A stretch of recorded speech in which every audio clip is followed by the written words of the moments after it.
Are you having problems with your myGMC app not working and you want to be able to fix this? Well, then this video is going to be perfect for you, because in this video I'm going to show you a step-by-step guide on how you can potentially fix this problem. So what you're going to do firstly is to just close your myGMC app, and instead we're going to go into the settings app on our phone. So now on the settings app we're just going to simply scroll down in here, and then we're going to click where it says general. So click on general.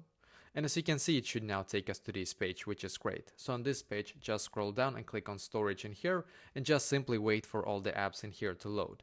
Now when it's done, what we're going to do in here is to just simply scroll up like this until we can see the search bar up top. So click on the search bar, and in here just search for myGMC and just click on the app. And now on this page, what you're simply going to do in here is to just firstly click on offload app, and once again click on offload app in here. Then click on the reinstall app button here, as you can see, and just simply wait for the app now to completely update to its latest version. So you need to wait probably a couple of seconds to a couple of minutes for it to be actually like updated basically. And when it's done, you can now go back into the app, and hopefully now it's also working for you.